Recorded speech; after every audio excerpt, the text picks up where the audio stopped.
Bronzed and leisured. What's going Hey on? man, how you doing? Am I right? You got me? Yeah, I got you. I just want to make sure I'm not bleeding back on you. Here we go with the old audio thing. Yeah, you got here. If you do this, it makes you really authoritative. Put your Yeah, that's right. yeah. Yeah, yeah. You just gotta do the whole head to ear thing. How you doing? You got some portage there? You got some Yeah. Porch. porridge. Um, you're looking like summer. Oh my, yeah, summer, dude. Like I have a pool, so I just go out there every day, Beautiful. and Thing.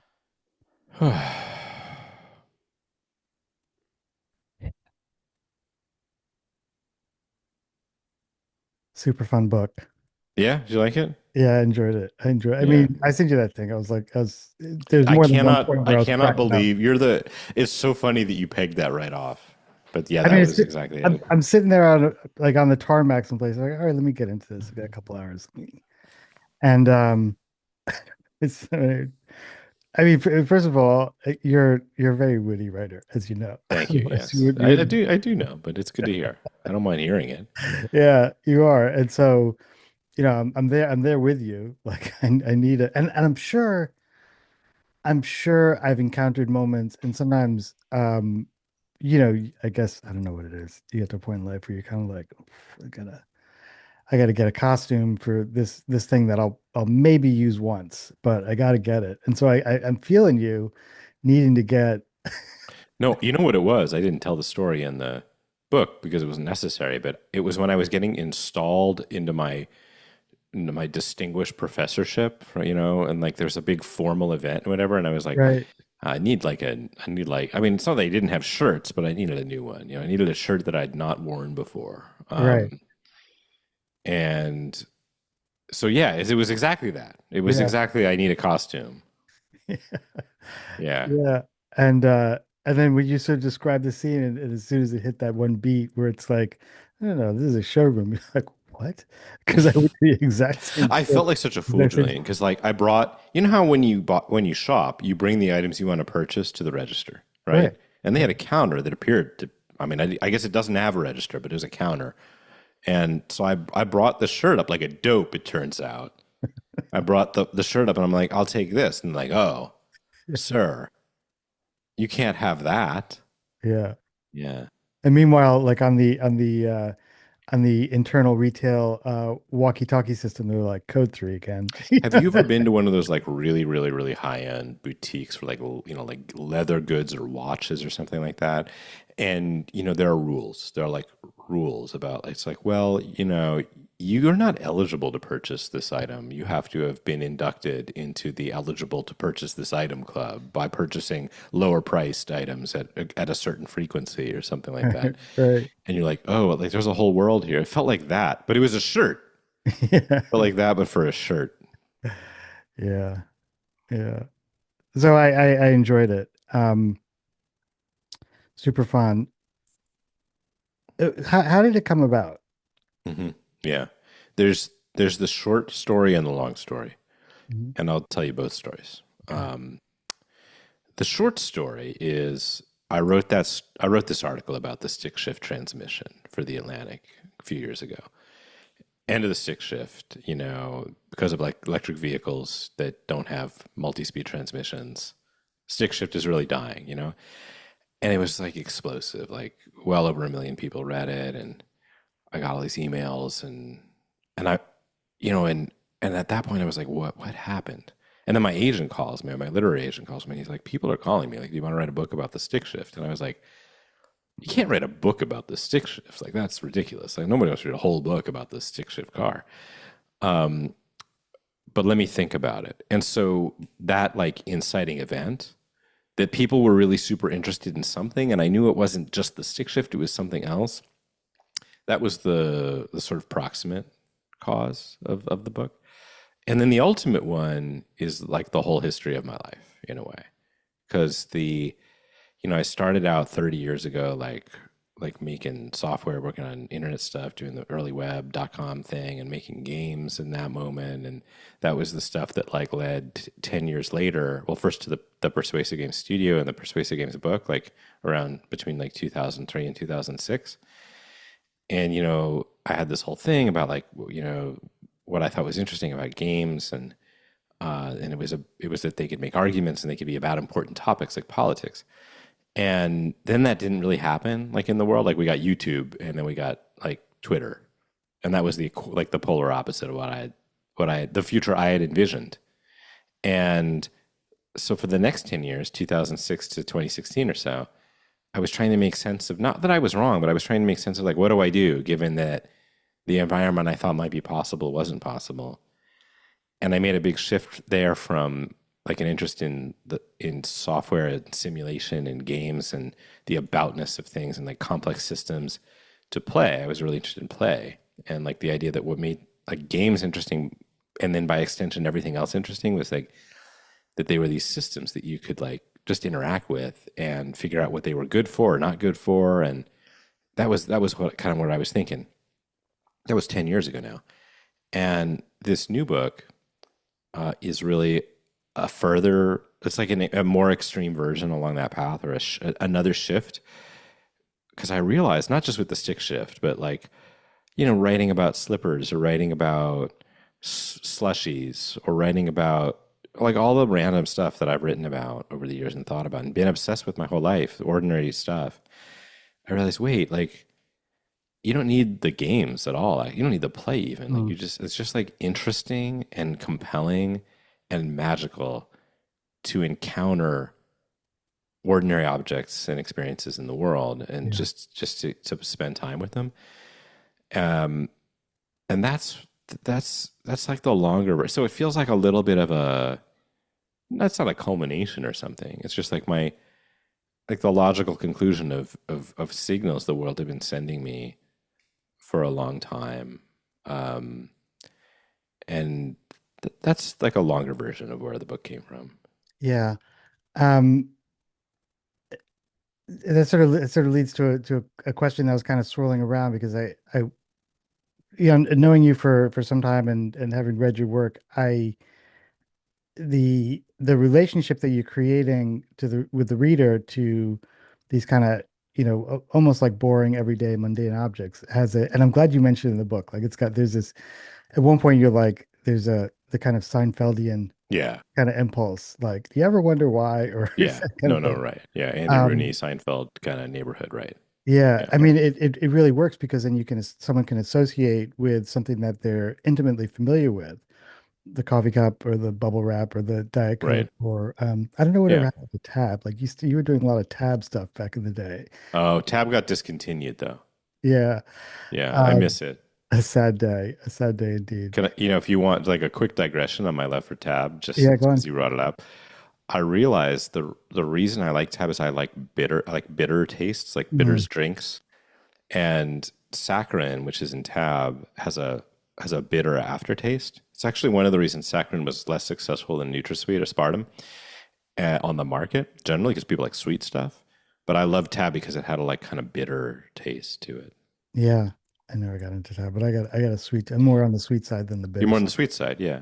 Yeah, well, for those who are like me, just throw some like bitters, like a few dashes of Angostura bitters into your Diet Coke or whatever your Diet Cola drink of choice is, and you'll get a little closer to Tab. Yeah, and I'll mourn the day when Hires root Yeah. beer disappears from the marketplace. All right, now you have to reconnect with the idea that I interrupted. Yes. Do you remember what it was? Yeah. So it was that the it seems to me, it's a provocation maybe, that the book is less about coffee cups and doorbells and the shellacky paint, and it's more about noticing those things, whatever they might be. And I'm just sort of curious, like, what made you, I guess, sort of realize, maybe it's even what it sent you to the stick shift article thinking. Yeah, What made you realize that we had this sort of changed relationship with the kind of everyday world that motivated you to, yeah, kind of do the Seinfeld thing? Like, you ever wonder why? yeah. So Really quick before I answer the meat of the question, just Hmm. a like one adjustment I've been making, because you said this about noticing things, and that's not wrong. I'm fine with that. Hmm. But I've been trying to argue when I talk about this idea and the ideas in the book, and I'm trying to argue that it's less about noticing or attention. Like sometimes people talk about attention, like, oh, if only I had the right attention, because those things are in your head. Like those are like my brain ought to be doing the right things. Oh, I need to like be mindful of like the attention that I'm giving to things. I need to notice more of these ordinary experiences, like the coffee cup or the crinkle of my Diet Coke can. And you're making a mistake in some ways in doing that because you're making it a cognitive experience, which Hmm. was very typical of our lives today. We're like overthinking everything, you know? And so instead, I've been using the word accept. Have you been using the word accept? Like that you accept these sensory encounters that the world is constantly, endlessly offering up, and that's the exercise, which shifts your thinking from thinking to feeling to being in your body rather than your head. So that's like just one thought I'll throw out there Hmm. that we can play with.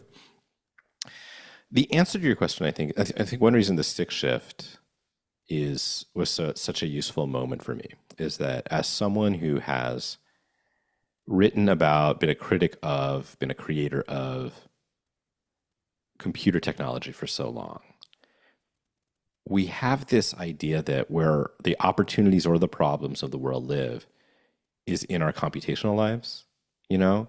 Like, Okay. oh, my smartphone's so compelling, I can't put it down, and that everything that's wrong with the world is because of that. Hmm. And or conversely, that oh, these objects and the services they deliver are so delightful that they're going to change and save the world, right? And thinking about the stick shift, or again, thinking about all the things that I'd really been thinking and writing about for forever. Like I wrote about slippers, you know, I wrote about like so many objects that are like just ordinary. And people are always like, oh, that Bogost, like there he goes again with lemon lime soda, you know. Like it was like a distraction from the important work that I was supposedly doing as like a technology critic. And I think this stick shift moment, it made me realize, wait a minute, this is this is actually not about technology in the narrowband computer technology sense of the word. It's rather that we have this whole world of invented and designed and natural things that we live with and among, and all of them are giving us this gift of what I end up calling gratification, this sort of sensory delight of engagement. And that felt so much bigger than the question of technology as meaning computer technology, right, or all of the associated stuff.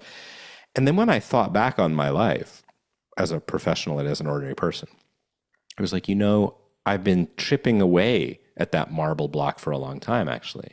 I wrote a story about toasters, about a particular Breville toaster that I own that has these buttons that let you A little just bit more a little what? bit more button, you Yeah. know it. And I've always loved that piece. And like the folks there was this tragic story. The guy who designed it died early. He was like an Australian guy who died prematurely from some illness. I can't remember. Um, and like writing about that toaster, like that felt like a distraction. I was like, oh, well, like let me take a break from my life and talk about toasters. Hmm. And then I realized, in the lead up to working on the book and the conceptualizing of the book and then the writing of the book, it's like, no, the toaster was the heart of it. That was objects like that, the Hmm. stick shift, the doorknob. Um, and then I've had this.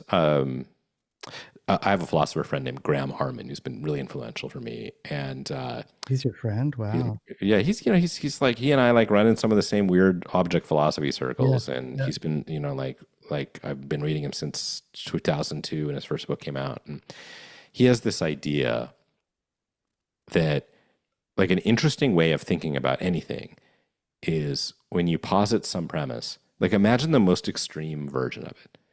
Like just adopt the most extreme version of a position and see Hmm. what it feels like to inhabit that Hmm. extreme. Hmm.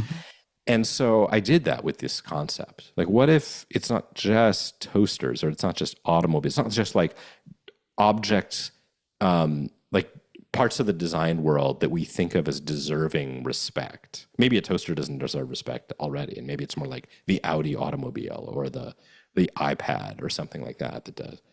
What if we extended that attention and respect and affection Hmm. to everything. Yes. And that was sort of when I realized, oh, yes, that's right. Yes. Yeah. Um, let me try an inversion of that from a different level, which is you're familiar. So from I don't know, maybe like alien phenomenology through to Right. like Yeah, which this, that was 2012, like a long time ago now. yeah, and that always I always saw Ian the philosopher, and for some reason it just kind of noodled my head like because then I threaded through the Objects series, Yeah. which Yeah. Yeah, you there's the object lesson series. Yeah, there's little books Objects that we lesson, edit. yeah, Yeah. yeah. Um, I was looking to see if I and have one, but I don't have one nearby. Yeah. then to this book, and part of me wonders like is Ian going not backwards but in a particular direction to bring the philosophy and what he believes is important about ontology generally, I suppose, to this level where it can you can use it to pay attention to things in a different kind of way. Yeah. I mean, yeah, definitely. Like, the alien phenomenology book was like it's the only book it's the only philosophy book I've ever written. I've written 11 books now, and I have a philosophy degree and a philosophy background, and there's philosophy cited in most of my work, but that's the only book I've ever written that was a real philosophy book insofar Mm, as I get to call myself a real philosopher, which I'm not sure if I do. And when I did that book, which is, it's a book about the idea that of kind of pan-experientialism, that what if we imagine that everything has something akin to experience, mm, such that it could have um, perception and sensation, or something akin to perception and sensation. I built on this like Thomas Nagel stuff, and kind of tried to take that beyond the idea of like what does the bat perceive, how does the bat see, to like how does the camera sensor see, or how does like anything whatsoever experience the world. And that was really interesting to me, but also I'm a pragmatist in a way, and mhm, I was like, well, how is this useful though? mhm, What do we learn about the actual world, and not just first principles philosophy problems, which I'm interested in, but and that idea led to the object lesson series that you mentioned, which is what we've done 100 books now with Bloomsbury about just phone books and soccer balls and all sorts of things. I was like, well, maybe if we just give people the opportunity to talk affectionately about objects that they love, that would be interesting. And it turns out that was interesting. And then I did this book on play called Play Anything, which was kind of like an ethics of, like the ethics follow up to alien phenomenology. It just didn't call it that. It was like, how do we live in the world together and among these things that, in a way that makes the encounter with anything feel meaningful, which is really what the small stuff extends and continues. mhm. But I really, really, really wanted this book to be. I didn't want it to be burdened by like I didn't want it to be burdened by citation and by like academic baggage in any way, and to really just make it something very approachable and you didn't have to know anything about me or my prior work, um, and I really wanted to. I really believe this, really, and I believe in this, and I want it to. I think it can help people, and I think it's not even actionable because it's so easy that you don't even have to use actionability on it. It's just a matter of like living the life you're already living. Um, and so but yes, you're absolutely right. Like there is a direct line. I mean, not a direct line. There is a meandering path from where I was 15 years ago as a thinker and designer and writer and all that to where I ended up here. And sometimes people ask me, they're like very confused by who I am. Yeah, And like you, I'm sure when people ask me, well, what do you do? My heart falls out of my yeah. body because I don't know what to I want to say. throw up forever. Right. I have no idea. But then the other question I'm often asked is, well, how did you get from whatever this thing is, their perception of what I used to be, to where you are now? Like, how did you turn from a comparative literature PhD student to whatever it is? And the answer is, well, what do you mean? Like, how did I get there? Like, it was one day at a time is how I got here. And like, I started with a set of influences and interests, and those evolved and changed. And I tried to learn from, what went right and wrong. And then I tried to do the next thing. But most people, I don't think they live that way. It's much easier not to, certainly, to do the same thing and get better at it over and over and over. Um, but that doesn't motivate me. Mm, So there's been change for me, but there's also been a lot of further exploration of the same ideas in yeah, different ways. yeah, yeah,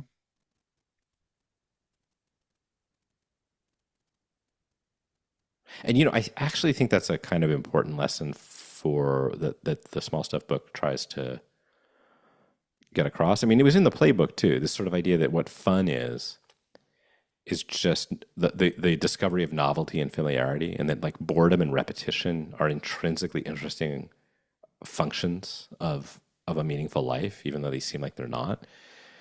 And the small stuff, like the idea of ordinary experience of everyday life, whatever you want to call it, it's repetitive and it's noisy. It's the stuff that you think is unimportant, like that in that sort of Seinfeld way. That like, well, when you really think about it, like when you go to the restaurant to order lunch, that's kind of your life. That sort of thing is your life. yes, yeah, It's not who you're married to. It's not your job and your workplace. It's not even really your commute or your laundry, your errands. It's all this little stuff. That's the preponderance of your life's experience. And you better make it meaningful. Otherwise, you're missing out. And I really think I found a way to make it meaningful that is easy, that like doesn't require any work almost. yeah.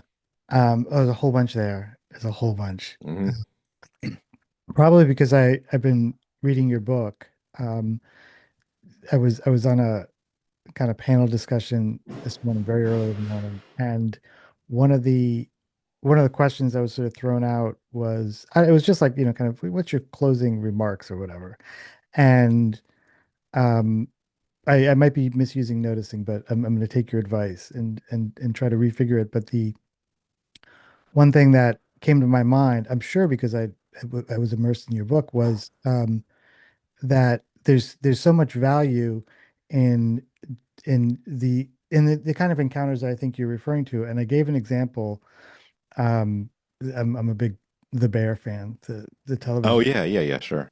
and I'm not giving anything away, but there's one episode that I watched last night, and I was like, that's what Ian's talking about. And there was a moment when Sid, one of the chefs, she had formed basically like a 90-degree angle bent at her waist, Okay, looking over something that she was it's a little, you can tease it, but it's like the like tweezer cuisine, right?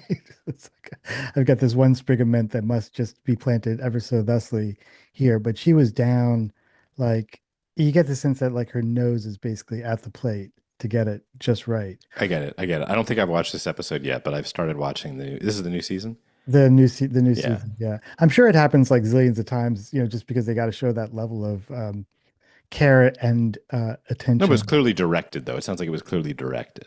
It's definitely, Yeah. definitely. And it was almost like heartbreakingly beautiful to see, because if you're invested at all in the characters and their motivation and the drama and everything like that, you're like, that's where she's right there in this way that you can't characterize as something so that she can get the sprig of parsley or whatever it is placed so closely. It's because Yeah, she that's can't find interesting. that. That's interesting because the whole show is premised around this idea of, well, I mean, it's a complicated show, right? But one of the things that's at the center of it is the sort of haute cuisine fine dining, the care that goes into haute cuisine fine dining cookery, right? Yeah, And the whole show undermines the idea that that ever works, right? yeah, It's like yeah, actually the whole thing that whole like it's impossible. But then, there's all that little stuff, like the one you're mentioning, where it's like, what if not what it's not what if you put as much attention into leaning over the counter as you did into like placing the sprig of microgreens on the dish yeah, just so that's not really it. It's like no, the counter and leaning over it is an opportunity as rich and dense and endless as the plate of food, as human gastronomy and sharing in an edible concoction that someone has made and they're going to serve you to eat with great care. And so that, yeah, like that like inversion, that big stuff, small stuff inversion, I can totally see that in that show. That I don't know that it makes it as deliberate as it could, but I love that you noticed that happening, in the background. The stuff that's in the background isn't a bad. It's not a bad heuristic. Like that would be like people are always asking me like, well, what are some tips? Yeah, And maybe right. one of them is like, well, bring something from the background into the foreground.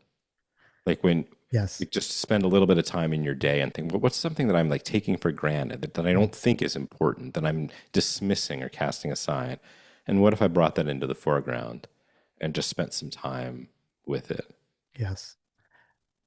Yes. Which makes me think of the other thing that has been coming to mind around this, which is years ago, I made a kind of, we called it a drift deck. And it was sort of like derived from, well, it was the Situationists had their derive. Yeah, they're derive, right? Yeah, Yeah. And I wanted to make something like that because I wanted to just play around with the idea. And as you know, the way I play around with ideas, it's like make shit. And this was trying to find those moments because I'm really motivated to find kind of instruments to help, I guess, I identify those sorts of moments. And this seemed to be one yeah, that yeah, yeah, yeah, could or could not work. And so part of it, I have to ask, like, the the the deck of cards or the little instruction or that kind of thing. And yeah. I can anticipate possibly being like, well, I'm a writer, not a, but you No, aren't. no, no. I mean, the I in some ways the honest answer is gonna sound really indulgent and maybe like unsatisfying because the honest answer is like I think if this works, if there's some success, if I experience some success with the book, if people buy and read the book, then I would love to do more things with it. And that's one of the things that I've thought about is maybe not a deck specifically, but some kind of set of instruments that people could use to engage gratification more. But I think it's like a one step at a time thing. So let me let the concept sort of spread out and like let me give you a tub in which to immerse in to understand the ideas. And then hopefully the ideas are compelling. And then from there we can all drill down more on them together. But I would love to do that. I would love to do that. And there's nothing stopping me from doing it anyway, except that, you as a creator, I mean, you like to try to do things that people would want and benefit from. And so this is the first step and I hope there'll be more. Yeah. Well, absent that, just as you yourself, do you find yourself engaging in something that helps bring the experience to life in a way? Or, you Yeah. mentioned your children in the book in some context. What is it that you tell them? It's like, don't just open the car door. Like, look at this mechanism. Isn't this Yeah. amazing? Yeah, I mean, I do have some techniques. Some of them I talk about in the book. There's a whole chapter about just talk, Mhm. actually.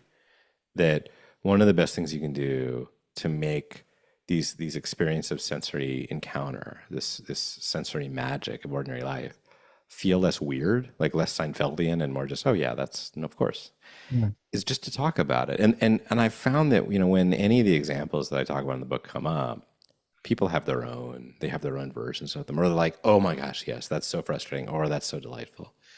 There's a little mention of like the like peeling a plastics protective film off of something in Yeah, the I book. just got to do that on a new Yeah. computer Oh, that isn't that amazing? And that's an example of something that you bring it up, and nobody would talk about it with unprovoked. But right. if you bring it up, you're like, oh my gosh, you bought this new thing. You're about to be able to do that. They'll be like, oh, maybe I'm gonna wait like a Hmm. couple weeks, a Hmm. couple years, maybe, just to relish in it. So, so that's one is the more you kind of live in a social environment in which the sensory enchantment of everyday life is something that is normalized, then the easier it is to accept those gifts. And that's pretty easy to do, but it's harder to do than it seems because you have to be the first one to say like, oh, like what's that? Like tell me about your microphone windscreen or whatever it is, right? Whatever it is, where'd you get that shirt? Like often when people will say something nice to you, what they really mean is something that's more like gratification coded. Like, Julian, really, that's a really nice shirt. Like, where did you get it? What they might actually mean is, I desperately want to touch your garment, but I know that that's socially unacceptable. And I'm not saying the answer is, do you want to touch my shirt? I'm just saying that it's kind of right under the surface all the time. Yeah. So that's definitely one of the things. Another is like, if you can allow yourself to linger a little longer in any task or encounter or moment, then you may find that that's all it takes for it to like open up to you in a new and different way. I think that's the version of attention that I prefer to use instead of like, oh, like, gosh, like, how can I remember to like pay attention so that I'm experiencing, that gratification? It's more just like, well, no, it's happening all the time. So you don't need to worry about there being scarcity. But then anytime you do anything and you have the sense that there's like something there, there's something interesting, or even like just something like, I don't know what it is, but it's there, Yeah. then just linger in it. Like I find that when people ask me about this, I can just like look around and find like any number of ways of illustrating it directly. And one that I always have this water bottle Hmm. nearby because I'm trying to hydrate Julian, and there's like, I don't know if you can hear Very it. collapsible. There's like some ice in the you can't really hear it. But even just the jingle of the water against the metal edges of the canister, Yeah. that's something that like every time I take a sip of water, that's there for me. And I'm not really doing any thinking. I'm just like, oh yeah, there's the water. And and then there's the surface of my desk in front of me and there's the textured backing of my smartphone case that I purchased from Apple Incorporated that has a sort of, crosshatch texture to it that I can feel every time I pick up my phone. And then there's the smoothness of the glass screen on the other side. And those kinds of, I mean, I know it sounds very like, really? Like that would help? You could just like, but the answer is, well, you just do the things you're already doing, Hmm. um, but do them a little more and not more in number, not like frequency. This is not about optimization or excess or like, this isn't about like sense maxing or something. It's rather that at every moment there's some kind of sensory experience that you're in, and that if you pause, will reveal itself to you, and then you just need to accept it. I have turned off the HVAC in my studio here so that you don't get a bunch of AC noise on your audio. And it's like 98 degrees today here, and I'm starting to feel warm. Yeah. And it's not that I enjoy that warmth indoors or something. It's not about like, oh, let me make this unappealing experience pleasurable. Let me pretend as though suffering is actually enjoyment. It's rather that I when I let myself feel that, then that's a feeling that I've had, and I know that I'll be able to be cool again very soon. And then I'll feel that sensation. Yeah. So that idea of like just like lingering a little bit, that's really, really helpful. And then one more I'll throw out is when you feel odd, awkward, embarrassed, when you feel like, I hope someone doesn't see me doing this, Hmm. that's a good sign that you're on the right track. A lot of the people I talked to for the book, they described either a kind of, I don't know if it was self-diagnosed or clinical, a kind of like I have like an ADD kind of Yes. predilections. And Yes. then a lot of them also talked about being called off, especially as kids, for like touching everything. Stop touching everything Yeah. all the time. And so I think a lot of that sensation of feeling as though you want to engage your senses with the world, but the world doesn't want you to engage your senses with them, or people don't want you to engage your senses with the world. That's a big social problem, a grave social ill. And we're not going to solve that easily, but being aware that a sense of discomfort isn't something to run away from, but maybe a signal that You're almost there. Yeah. You're right there at gratification, and now you just need to take it in to allow it to happen. So those are a few ideas.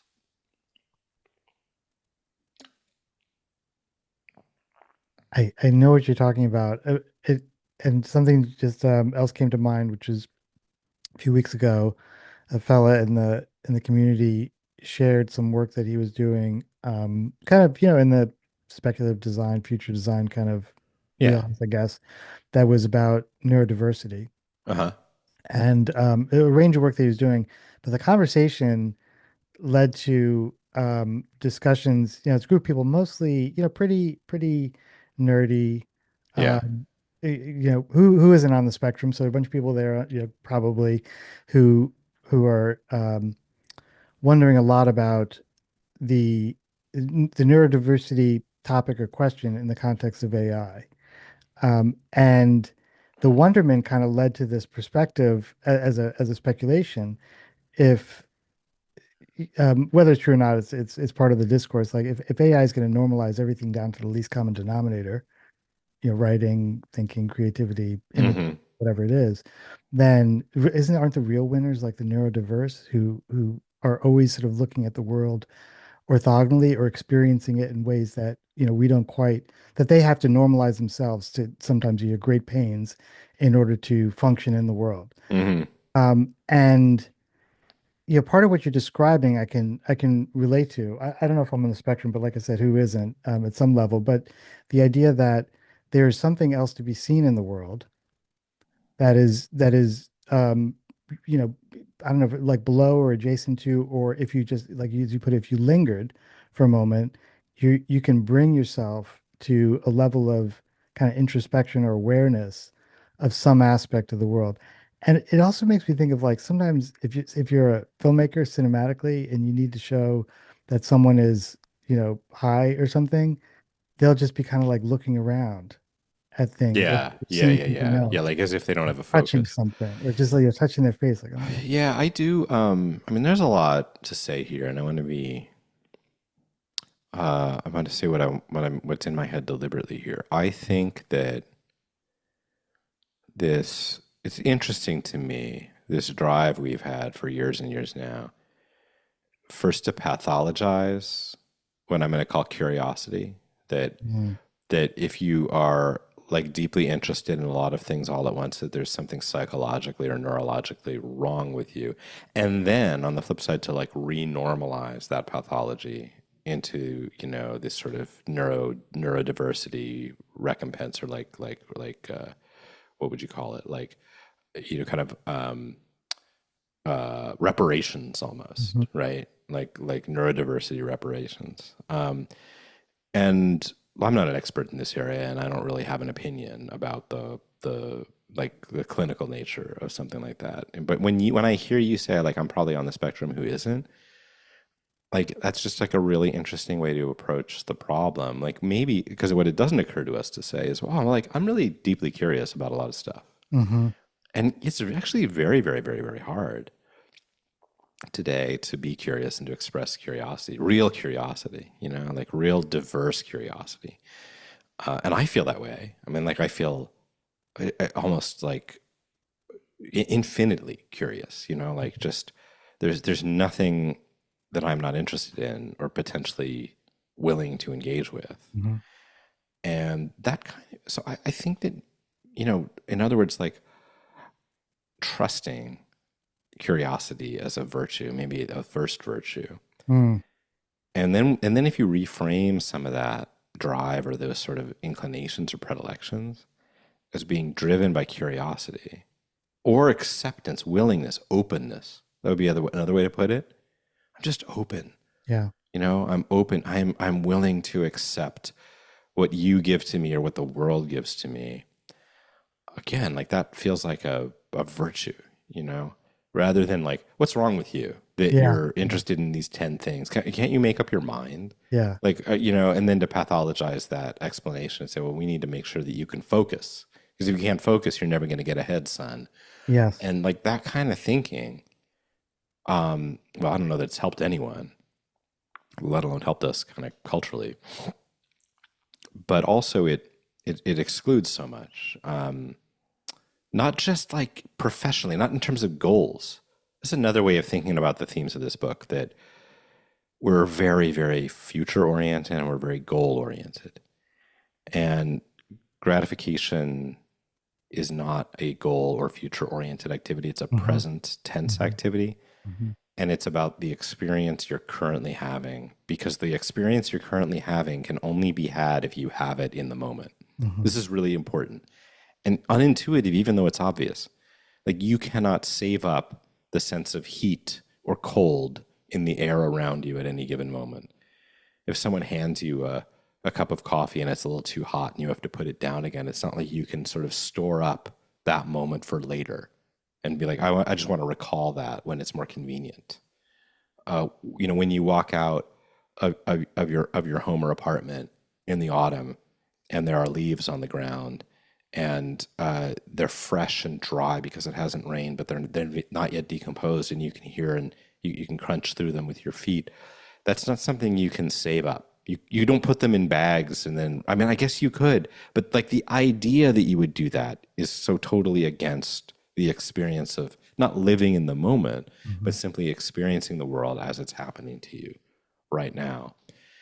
And you have to be able to do that, but also we've been trained not to. We've been trained to treat that as indulgence, and we've been trained to think of sensory experience of any kind as like excess and sin, and and that we should instead plan and store away our attention and our engagement and any other investment we would make in the world so that it can pay off later. And that is, I think it's just, I think it's been very harmful. I think it's made us miserable.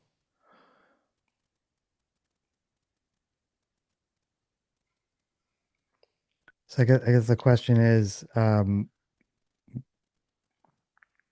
what are your thoughts about kind of rehabilitating that so that you get a you can Hmm. get a doctorate in lingering? Hmm. Right. I do think, I mean, I think there are lots of practices out there that are adjacent to it. I mean, I kind of go after mindfulness in the book, as I did in my last book, because I think that the Western adaptation of Buddhism has been wrongheaded. It's like, let me spend enough time relaxing from my ambitions so that I can get right back to my ambitions as soon as possible. That's kind of what mindfulness has come to mean, rather than how can I live in the present or how can I let go of my attachments.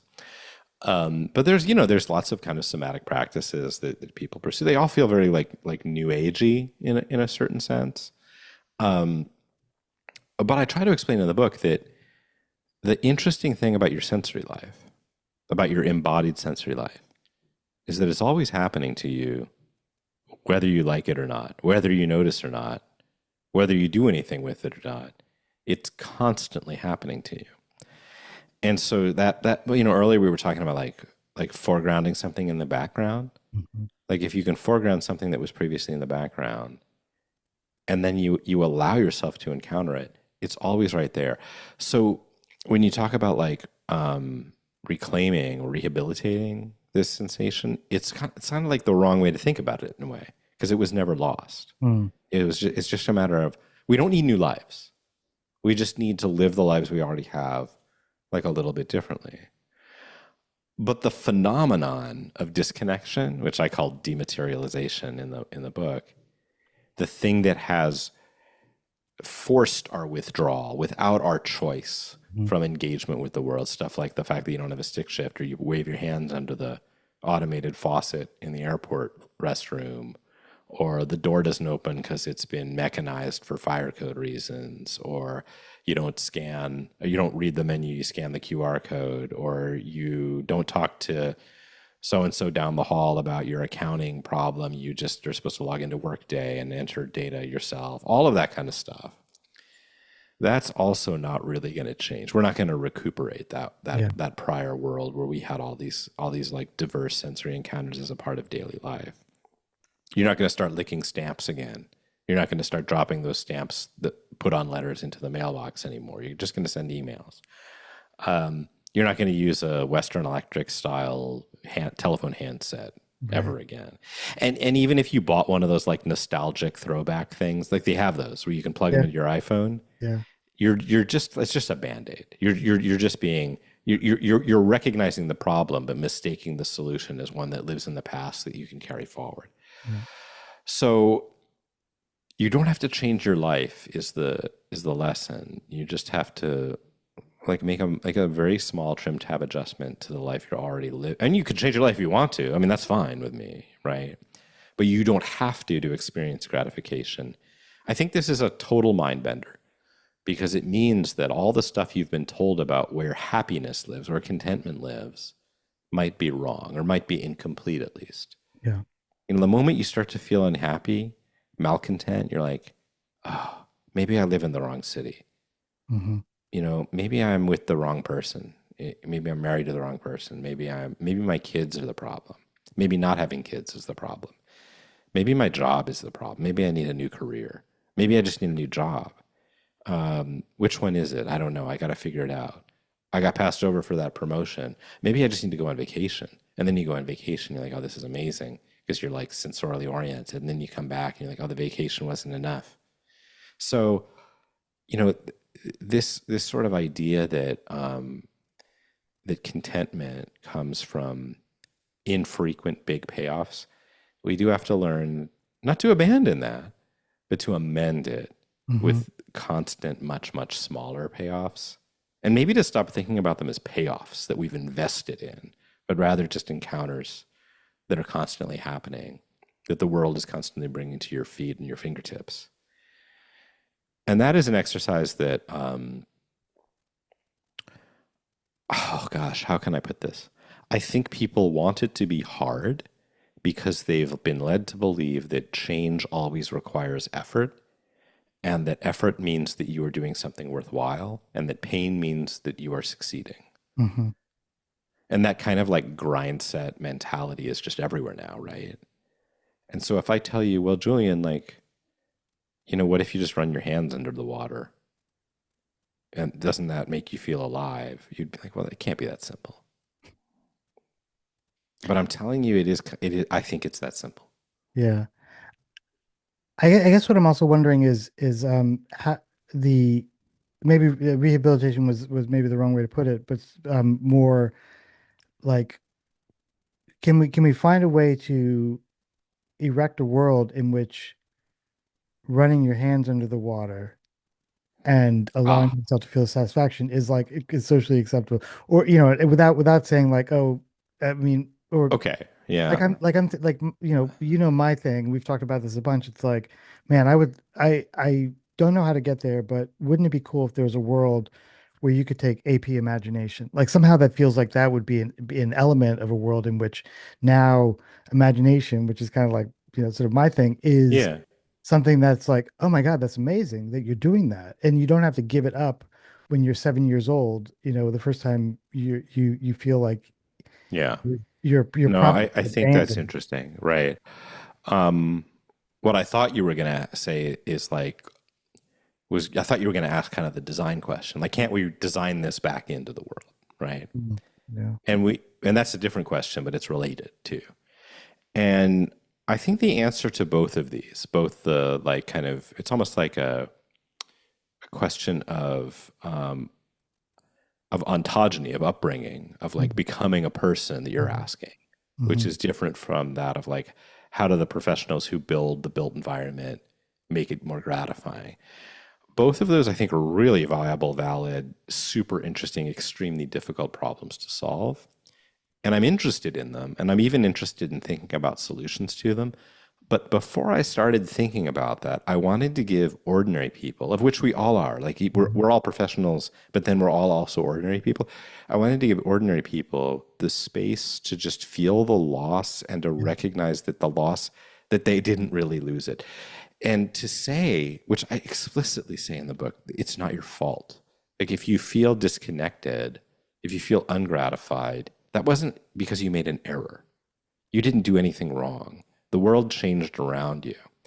And you can get it back because it's always still there in a slightly different way.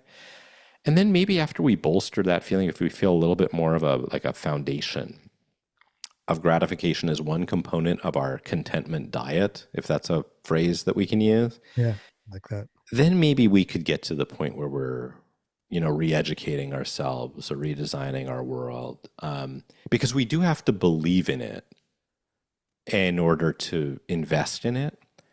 And I don't know that we yet believe in it. I mean, I hope my book does makes some contribution to that part of the problem. And then if it does from there, I mean, I'm all for rebuilding. I think rebuilding is hard. Absolutely. And Yeah. yeah, because it involves institutions and, it involves overturning big stuff problems rather than accepting small stuff opportunities. Yeah. But I'm not against it. I'm really worried that people are going to read this book and they're going to be like, Bogost is saying that we shouldn't try to solve social problems. And I'm not saying that. But that's really hard.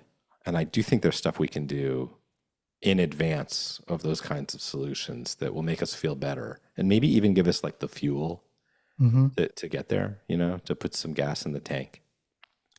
Yeah. Well, I mean, I think so the the book, I guess, in this world that we live in is like an important first step because it gives you a platform to talk about the stuff and share the ideas, and it's like it's very Yeah. readable. It's the kind of thing that is Yeah, it's short. It's am I allowed to do this? It's sort of like size like that thick. yeah. Yeah. Yeah. Yeah. Is mine thicker? Did I get the You've wrong? got the galley. So Yeah. this is the final book, Beautiful. which has a varnish on the type, so it Oh, really, nice. yeah. Hmm. Yeah. Yeah.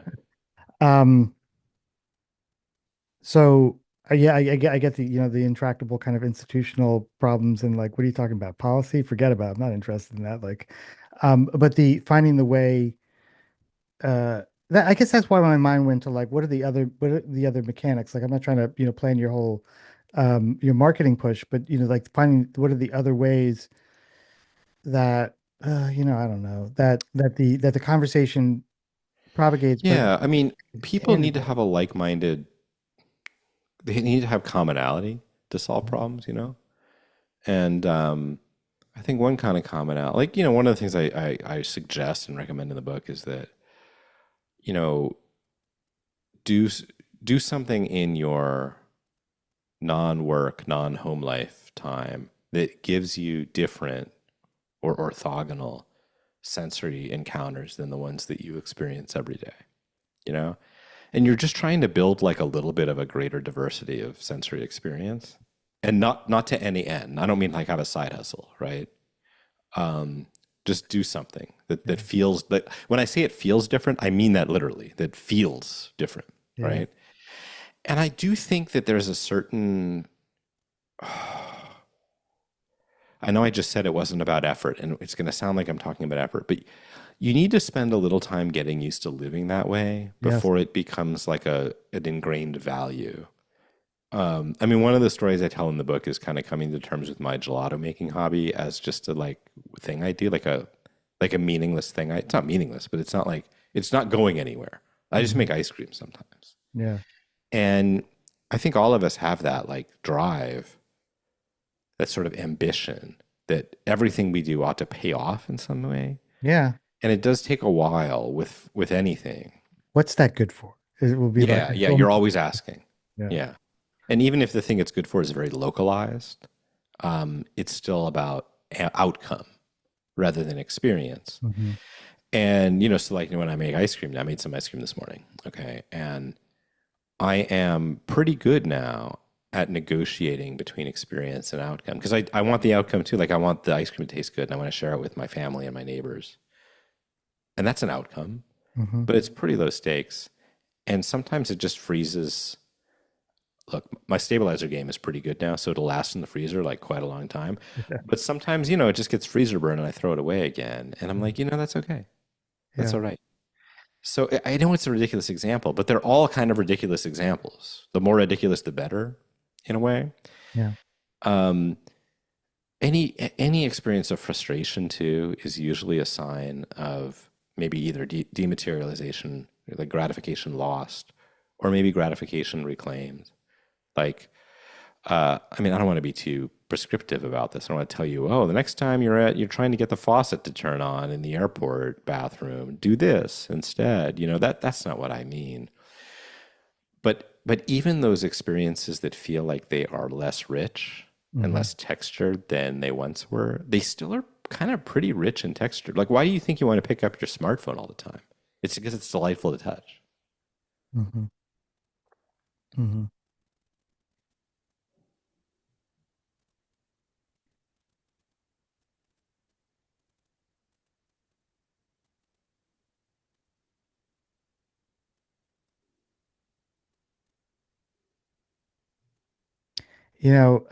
I just realized in the pause because I had a question, but I totally forgot. I lost it, and I was like, okay, I'm just gonna sit here for a minute. I'm just gonna see if it comes back, and it hasn't. It might, but then I realized that one of the I don't get a lot of comments on my podcast, but the one consistent one is like,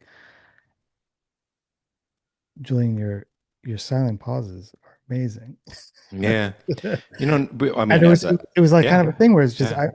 I remember being very somewhat conscious, like, and it was partly just like a kind of self-training, not for podcasts, but just for trying to find the space to linger, and also trying to train myself to not say just to fill the space. Hmm. So I'm just gonna delight in the silence, and maybe the slight awkwardness that might come from the respondent on the other side is kind of like, did you freeze? What's going on? You still there? Yeah.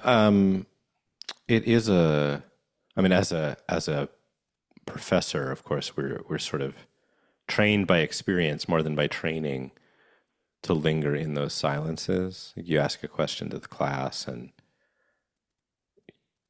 you have to wait much longer than you think you're waiting in order to elicit a response. And I think there is some sense that people think that those pauses are like creating discomfort is a good exercise. And like you're creating discomfort purposefully so Mhm. that people can occupy it and then exit it. Mhm. But it's also comforting to be silent together, just to be in a quiet moment with someone else, to occupy the same space and the same air. And that does help you. It's like I was saying, it helps you accept the sensory experience that is happening to you in that moment. You sometimes you'll be like, "Oh, my mind wandered," like for a minute there, and what you really mean is, I was actually paying attention to this other thing. You didn't mean your mind wandered at all. Like your mind was exactly where it wanted to be. It's right there with you. It didn't go Yeah, somewhere. and that's another opportunity to say, "Oh, I'm sorry. Like this is like I did you see that ladybug like flitting at your knee or whatever it is, right?" Like I just became really I just became really aware of the texture of my shirt or something. Like these are the things that actually happen to you, right? Yeah, yeah, And um, and it feels ridiculous to say to admit them to someone else, even to yourself. yeah, Um, but that work is worth doing. And yeah, that can feel challenging and hard. Maybe that feels hard, even though I'm saying it's easy. The sensation is easy. Making sense of it, talking about it, vocalizing it, normalizing it, that is a little harder, but it's not that much harder, it's actually. not that hard. And actually, I have to say that maybe it's when you mentioned the ladybug, and I was in Denver, and I was getting back to the airport, and there was something was going on such that you had to get off of the airport train and get on a bus. So it was a whole Okay. The whole kind of thing. thing, whole thing, whole just the Michigas was like nuts, and people are going a little bit crazy. And I'm like, man, I got so much time. I'm not gonna even sweat this. I'll just amble over to the thing, and was sitting on the bus very awkwardly, and there's a fella who had his arm kind of awkwardly over me because I managed to sit down on my suitcase, and he had his arm up, and there's a ladybug crawling on his inside of his bicep. It was crawling up there, and I was just looking at it. There's a ladybug on there. I wonder how this is going to play out. And he did like the kind of like light scratch, and then once he realized that there was a bug on him, he like just went totally crazy. He's like, Yeah, oh, yeah, yeah. I Yeah, and the was like, ladybug is supposedly innocuous. It's like the okay yeah, bug, the one yeah. that's okay to be on Yeah. you. And Yeah. I was like, oh, that was a ladybug. He didn't notice it was a ladybug. He's like, oh. if it's a ladybug, I would have let it hitch a ride. But it was, and so why am I saying that? I'm saying that because, the thing that saying the thing out loud, because I think that there's probably a more common mode, which will be to ignore the guy that this guy Yeah, just look down, said. look away, you're Yeah, embarrassed. Yeah, exactly. that's And I looked right. at him and smiled. I was like, that was fantastic, man. Like, I honestly think that, I mean, it takes courage, but I think when you have those kinds of moments, especially with a stranger, it takes courage. And you lean into it in a respectful way and just like, oh my, like what an amazing magical moment we just shared. Like I think their hearts will fill it's with that. beautiful to see and Yeah. feel that happen. With Yeah. this complete stranger, it truly is. And this is part of my, if they're, I don't know, like if you saw that more, if you saw that around you more, I'm back to like, how do you invest this sense of that is one of the most beautiful things you can do at any given moment, or if you can have one or two of those a day, you're living like a really I satisfying, actually enjoyable. I really love that tip. You know, there's a rule I have about going to like an event, like a professional conference or something, which is like for the whole week or however long it is, if there's one thing I learned, that's enough. Like I'm not, then I feel like it was worth the trip, right? And you're kind of saying the same thing for your sensory life. Like if you can start with one acceptance, one gratification moment a day that you've deliberately and purposely accepted and kind of logged. Hmm. You know, not literally, but or literally if you want to, but it doesn't have to be. It doesn't have to be Yeah. like a gratification journal. Like that's not what I'm saying. Then then that was better than yesterday. You Yeah. know, Yeah. and that might be enough for tomorrow as well. And you know, I will say as I've been living this, I don't know. I read these nonfiction books, you know, these self-help books or these books from people who do research supposedly into how to improve your life. And I always wondered, like, do they believe in it? Do they Hmm. do they believe it or are they just shilling? Yeah. And I don't know. But I truly believe in this and I've been living it and it's helped me and it's been easy. Yeah. And I I'm like when I mirror it in others, when I try, like I have become much more open in the way that I talk to others. Like sometimes I'll get an email from somebody I haven't talked to in a while, and I'll just like I'm just like in this mode of openness, and I'll respond, and I'll be like, "Oh my gosh, that's so great to hear," and they're like, and then they like don't respond because I guess I scared them away, you know, because I've been too like emotionally Yeah. available in a way or something like that.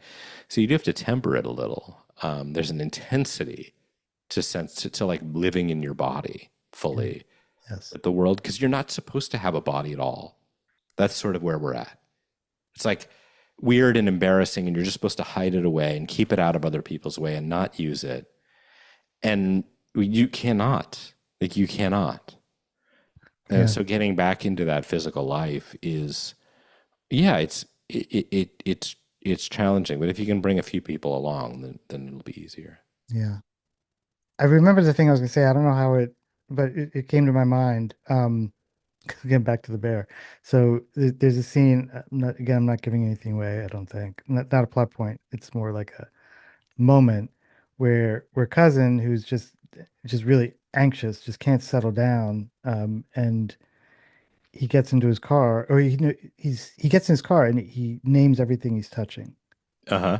Oh, like interesting. Steering clearly wheel. steering wheel, dashboard, shirt, and I was like, this is Oh, yeah, that was in the show. You're right. I have watched that episode. yeah. And But wasn't so it presented as like a kind of nervous tick kind of yeah, thing? kind of like a salve for a nervous tick is how I read it. Yeah, yeah, yeah. And I'm wondering. I mean, I realize that it's probably, because they're developing the character as having a nervous energy that needs to be kind of tamped down through these But rituals. yeah, that's the, like the arc of the character for sure. Yeah, for sure. But Uh, you're saying like that's one exercise that just allows you to kind of foreground these Maybe, objects. maybe not. But it is That's curious kind to of think about interesting. if just like we are taught through to have drink a glass of water in the morning. Or my brother says this. You need to drink a glass of water every morning when you wake up, or have your water ritual, or however he refers to it. Um, just wondering, like, in some sense, if that was part of a waking ritual. It almost feels Hmm. like scenes before. It's just like head, partner's hand, pillow. I don't know. I don't know. I don't know. There's something like the incantation of it, or like the litany. I don't know what it is, and I'm not trying to Yeah. sound like too No, big. I'm really interested in these kinds of techniques, and I think there's, I think there's going to be some readers who read the book and they're like, I wish there were more do these 8 things kind Yeah. of techniques, and but there's a lot in there, and what I really wanted to do was give people room to trust. I feel like we don't trust one another enough Hmm. with concepts that are articulated clearly. I mean, I think I've articulated these concepts pretty clearly, and people seem to get. And there's so like maybe someone maybe that works for you. Maybe like oh like I found that naming these these objects that I'm touching is really helpful. And then I hope they'll tell me. They'll be like write to me and be like one thing that's helped me is this, and then I can be like wow, I wouldn't have thought to do that, but that's incredible. Let's put it on the list, Yeah. and then we can make the deck of cards or the guidebook or whatever. And I'm just so I don't know. It's so weird to make something and put it in the world now. And, not just to hope that some of your livelihood might benefit from it so that you can do more of it, but also just to hope that it's a sail that catches wind. Mm. Um, and I want to do more with it. And you're like you're homing in on some of the things that I want to do more with too. Yeah. Cool.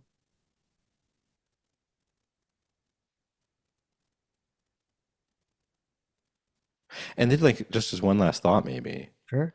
I think the connection between imagination and gratification is really about it's about possibility. It's about openness. Hmm. Mm. And that's what those two values share is a sense of openness. And if you exercise one, maybe you're exercising the other as well. There definitely seems to be like they're within the same matrix in a way.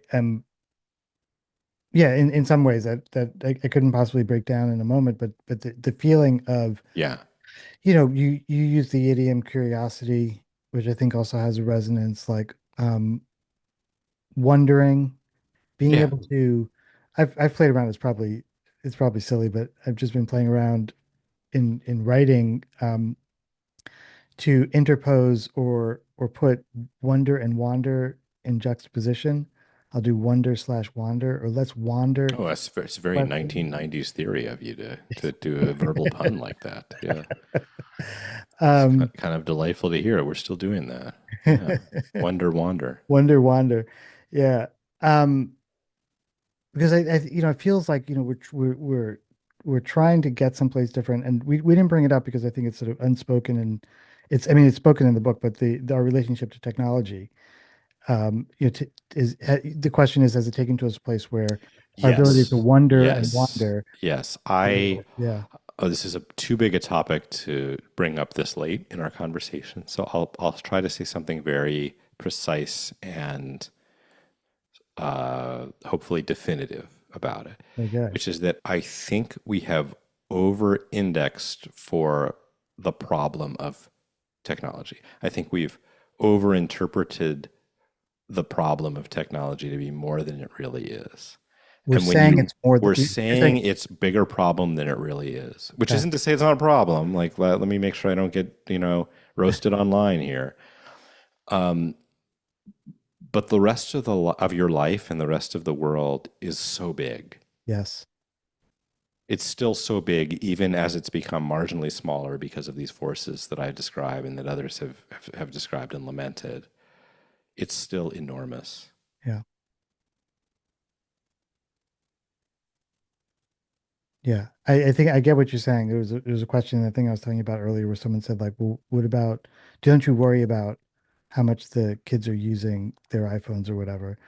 I said, I don't not worry about it. But also, I got to tell you, the other day I went to a friend's birthday party and accidentally walked into the wrong venue because it was heaving with people. Um, and it would just happen to be like a door or two down. I mixed up the numbers or whatever, and I went in, and there was a bunch of, kids, 20 somethings, playing tabletop games. Nary an iPhone in sight. They might have been sitting on the table, but they were definitely engaged with each other in this other form of kind of, social engagement. So I guess the thought that came to my mind is like, yes, but there's lots of other things going There's on. lots of stuff like this, you Yeah. know. It would sort of be like, I mean, this is going to sound glib, but it's like because you know people have identified this as a problem too. But like automobiles are a big part of our life as Americans, and yeah, we think of them as having created social ill, but also we don't think that our whole lives are automobile lives. You know, maybe we're more bound to them. Or bricks, maybe bricks is a better example. Like bricks and concrete, other building materials, wood, timber, two by fours. Like our world is completely structured by wood frame construction, but yet there's other things too. I mean, maybe that's ridiculous, but you get the point. There's a kind of reductio ad absurdum um, explanation of the one thing that occupies my attention being the thing that occupies all attention all the time. Yes. Yeah. Yeah. Good stuff, my friend. All right, it was great to Mhm. talk. Yeah. Good talking to you. We'll talk soon. Yeah. There we go. All Okay. right, Take care. you too.